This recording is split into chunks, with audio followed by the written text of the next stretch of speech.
పెట్టను కాబట్టి తినొద్దు ఏదైనా. కేక్.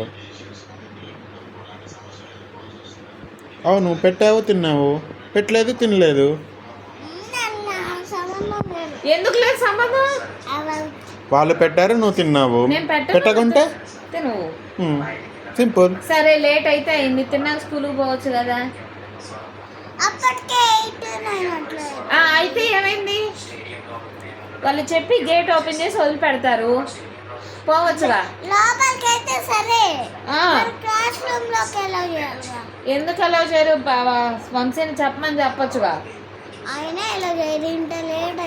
అబ్బా, నీ క్లాస్ ఎగ్గొట్టే ఉద్దేశాలు తప్ప. 8:30 7:30 లోపల. అసలు ఇక్కడి నుంచి ఎన్నింటికి వెళ్ళావమ్మ? అసలు అంత లేట్ ఎందుకు అయింది నీకు? 6కి వెళ్ళామంట లేచి. 2:30 గంటలు పట్టిందా నువ్వు స్నానం చేసి ఈపి తినడానికి? వెళ్ళి ఏం చేసావు? ఆడుకున్నావు కదా బయట.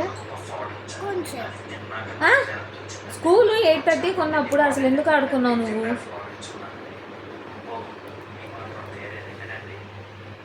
చెప్పు. ఏంటి ఆన్సర్? ANSWER answer. నీ సంగతి నేను చెప్తాను.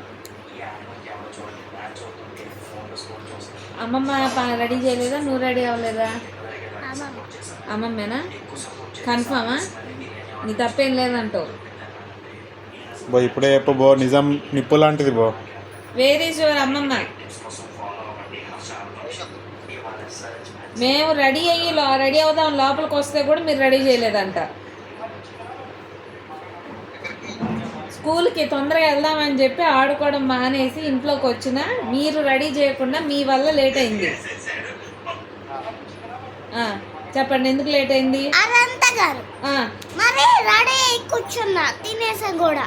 మరి ప్లేట్లో ఇంటుంది తినేసా. వచ్చి లేట్ అయిందని చెప్పి గెలికేసాడు వద్దని. లేట్ అయిందని ఆయన గెలిగితే మీకేమైంది? వంశీ లేడా వదిలిపెట్టడానికి? లేకపోతే రమా నువ్వు నడుచుకొని వెళ్ళలేరా? ఇప్పుడు శివనారాయణ వదిలిపెడితేనే నీకు అడ్రస్ తెలిసిద్దా? వంశీ ఉన్నాడు, రమా ఉంది, తీసుకొని వెళ్ళొచ్చుగా. చెప్పు, పలుకు దీనికి పలుకు. తాత ఎందుకు వద్దన్నాడు? ఆయనకి పిల్లలకి ఉంది కాబట్టి ఆయనకి లేట్ అయితే వద్దన్నాడే. పోయిన వారం మీ తాత స్కూల్కి వెళ్ళమన్నాడు. తెలిస్తే మరి నువ్వు వంశీ మా వదిలిపెట్టమని అడగవా? అడగాల వాళ్ళకి తెలుదా వదిలిపెట్టడం?